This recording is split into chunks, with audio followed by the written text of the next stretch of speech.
Hello guys, আসসালামু আলাইকুম। আজকে আবার একটা নতুন ভিডিও নিয়ে চলে আসি। আজকে আমি বানাবো সময়, এই যে প্যাকেটের সময়গুলো পাওয়া যায় ওইগুলো, কাঁচা সময়গুলো, ওইগুলো আজকে রান্না করব। ওই যে কড়াইয়ে সাদা তেল দিয়েছি, আপনারা ঘি ঘি দিতে পারেন, ঘির পরিবর্তে সাদা তেল দেওয়া যাবে, কিন্তু আমি ঘি দিইনি, আমি সাদা তেল দিয়ে রান্না করি।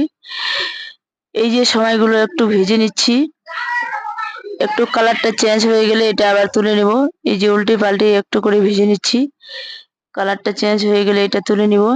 এভাবে ভাজতে হবে, বেশি ভাজাইলে আবার একটু ফোড়া ফোড়া করবে। যে হালকা হালকা করে আঁচটা রেখেছি, ওই জন্য উল্টে পাল্টে করে ভেজে নিচ্ছি। এগুলো সময় দুধ দিয়ে রান্না করলে খেতে অনেক স্বাদ করে, ওই জন্য আপনার কাছে শেয়ার করলাম। এই যে সময়টা ভাজা হয়ে গেছে, এরকম করতে হবে, এর চেয়ে বেশি লাল করলে আবার খাওয়ার স্বাদ করবে না।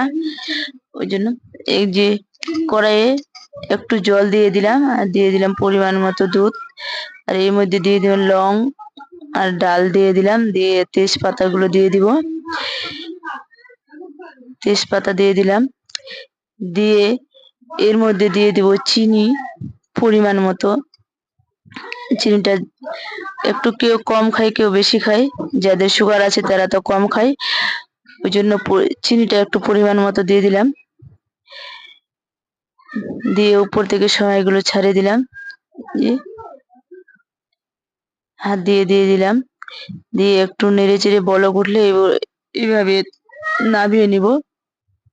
এই যে বলক উঠে গেছে, যে বেশি সিদ্ধ করলে আবার খাওয়া স্বাদ লাগে না। হালকা হালকা হালকা করে আঁচটা উঠলে আবার নামিয়ে নিব। দেখো, প্রায় আমার সময়টা রেডি। এই যে আমাদের সময়টা ভালো লাগলে অবশ্যই লাইক কমেন্ট শেয়ার করবেন।